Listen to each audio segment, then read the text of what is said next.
It's 1774, and the 13 colonies are salty about their tea being taxed. So things shift into open rebellion with the meeting of the First Continental Congress. The Congress is initially unanimous until the proposal of Joseph Galloway's Plan of Union. Galloway's plan, which would see the 13 colonies given representation in London and a degree of political autonomy, splits the Congress. Galloway and a coalition of Dominionist leaders walked from the Congress, taking representatives from Pennsylvania, New Jersey, and New York, while representatives from the other colonies pushed forward to begin their formal opposition to Britain. While George Washington drubs the British in his first few battles with them, Joseph Galloway and representatives of other loyalist colonies began to allow British troops to move freely in northern colonies like New York and New Jersey, along with making deals with native tribes like the Cherokee for support. Things get worse for the rebels when John Adams is captured and hanged in public. Also, fun fact, in real life, John Adams had a dog named Satan. Not important to the video, I just thought that was kind of funny. With things beginning to go from bad to worse for the rebels, with British forces advancing to Richmond, Virginia, John Hancock and Alexander Hamilton do in Italy and switch sides to the British. George Washington slips into the Virginia woods with whoever still likes him. The rank and file take a different approach called leaving. Washington tries to fix morale by shooting it. His officers decide that it is a bold strategy and arrest him instead, then gift wrap him for the Redcoats, basically meaning the war is over and the Americans have to be British from now on. The victorious Loyalists under Joseph Galloway propose a Union plan to the British, which would form an imperial parliament with American representation, which the British accept. All the while, there is also formed a United Dominion of America, a loose confederation of the American colonies with their own parliament. A lot of Americans still hate the British, though, and began to move out west. By the late 1780s, though, it's realized that the weak central government part of the United Dominions of America wasn't working out so well. So Thomas Jefferson proposes a reform into a more centralized government. Basically, this timeline's version of the shift from the Articles of Confederation to the Constitution. Oh yeah, France also exists here still. Let's see what's going on with them. Just like in our timeline, it's a shit show in this era. Just the nobility are slightly more competent here and force the king to accept a compromise solution, with a third estate to establish a constitutional monarchy along British lines. Still though, it's France, so you get lots of wacky radicals, like the Jacobins popping up. The Republican fervor spreads to other nations like the Netherlands, and in turn makes the Belgians revolt, supported by the French and Dutch, starting a war with Austria and the Holy Roman Empire, which the French win. Meanwhile, because this is a HOI4 based alternative history video, Spain has a civil war in the 1810s, when Crown Prince Ferdinand tries to seize power for himself and fails miserably, which France intervenes in to support the deposed king. This in turn causes chaos in the Spanish colonies in Latin America, which scramble for independence or to support one side or the other in the Civil War. The American Dominion uses this as a pretext to seize Spanish Florida with support from the British, which causes both sides of the Civil War and France to declare war on the UK. The outcome of all of this is a peace deal with the now independent Mexico ceding lots of Louisiana and Florida to the Americans/Brits. Ferdinand also flees to New Granada in Peru to form a new kingdom in exile called the United Viceroyalties. However, the newly proclaimed Mexican Empire and United Viceroyalties don't get along and end up going to war over Central America during the 1820s, with the Central American revolutionaries and the United Viceroyalties coming out on top.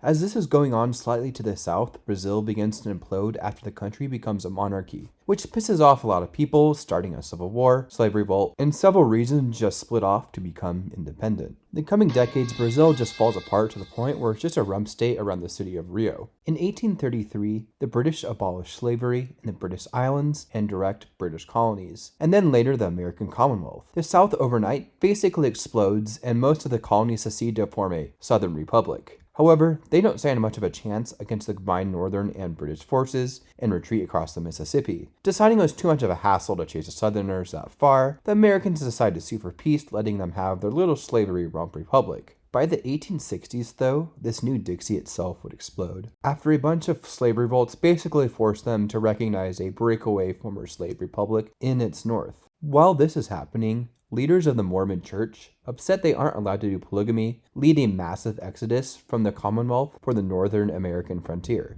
Taking over the only nominally controlled Mexican territories to the west, The Mormon exodus leads to the establishment of the Christian Republic of New Zion. Mexican forces attempt to restore control over the territory, but are frequently defeated by Mormon guerrillas and the hostile climate. Though never formally acknowledging the Republic, Mexico quietly removes their forces from the region to handle other independence movements. The mid-1800s are kind of a bad time for both the Ottomans and Italy. Basically, the Ottomans get stomped even harder than in our timeline and have to give up Constantinople to Russia. While France and Austria intervene in Italy to prevent Garibaldi from unifying it and instead create an alternative kingdom of four Italies consisting of the constituent kingdoms of Padania, Lombardy, Venetia, two Sicilies, and the kingdom of Rome and the papacy. Kind of on a high from that, they'll team up with the Russians to carve up Prussia, and then even go further to invade France to take Alsace-Lorraine.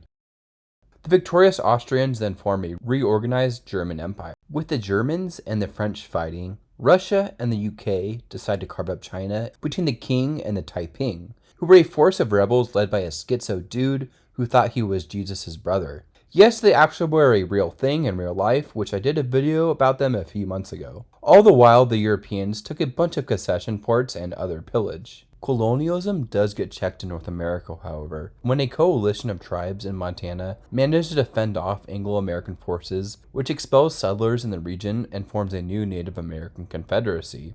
The capitulation of the Anglo-Americans pisses off settlers, though, near Tacoma, and they declare the, quote, New Virginian Republic. Down south, Mexico's control over California and Texas also collapses, with those regions becoming independent republics.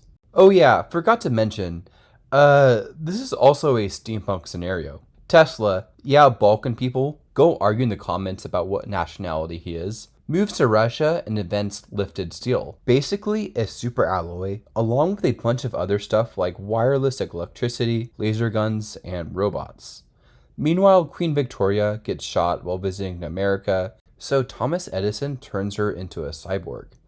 I bet anyone who was not aware of Pax Britannica before watching this video is like, what the f*** is happening right now? By the mid-1880s, Europe decides it's time to pillage another continent, and the scramble for Africa begins, with the continent being divided up between various European powers. And because this is a wacky steampunk scenario, they decide to turn the Sahara green using Edison and Tesla's wacky inventions. 1905 rolls around and the Russo-Japanese War happens. It kind of snowballs here, with France declaring war on Russia and Britain and Germany deciding to support the Russians. But remember, Russia has Tesla sci-fi guns now and the British Navy on their side, so they kind of just roll over the Japanese, all the while the Anglo-Americans invade Spain using their new fancy robots. Japan loses so badly they basically fall into civil war, and so does Spain. This just leaves France alone, who gets hit with chemical weapons so badly, Paris is basically turned into a wasteland. Well, more than it already is. France basically gets Versailles after this during the Treaty of Tours in 1910. All the turmoil, though, across the globe spirals into an economic depression, which in turn creates even more social unrest. Governments of countries like Hungary and Japan collapse after far-left Jacobin rebels seize power. France even gets their own evil mustache man, Marcel Diet, who founds the French Popular Party, which argues for remilitarization, republicanism, and a return to French continental dominance. Their popularity surges, and eventually Leon Blum, Prime Minister of the French Republic, is shot and killed by an assassin in Paris. The killing is quickly blamed on socialists and Blum's ruling coalition, and FPP-leaning police and paramilitaries soon swarm the capital, arresting or executing suspected fifth columnists, overthrowing the remnants of the Blum government. Marcel Diet assumes leadership of the French Republic, but then he has a stroke and dies. Elements of the FPP scramble to assume power, with Jacques Desroches ultimately coming out as Diet's successor, and assumes leadership of the French Republic.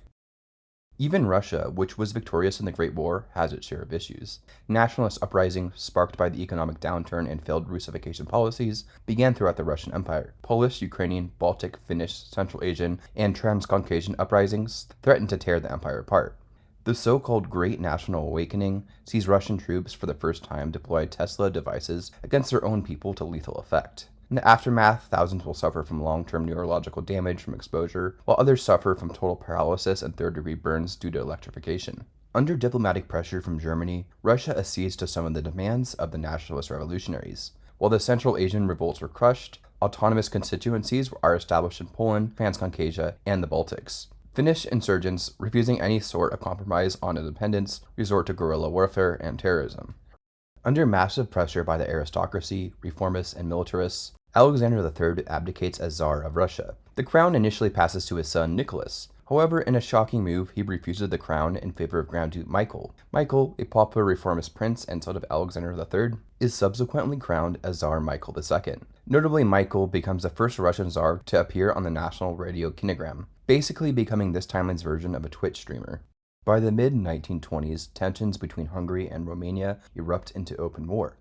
The brutal fighting soon descends into trench warfare and becomes notable for the open use of poison gas. Facing threats of a German invasion, Romania agrees to peace terms with Hungary. Believing the government to have failed the people, Romanian reactionaries and ultranationalists seize control of the country. And oh look, we got to the point in the HOI4 mod lore video where we caught up to the start date of the game, so go play the game if you want to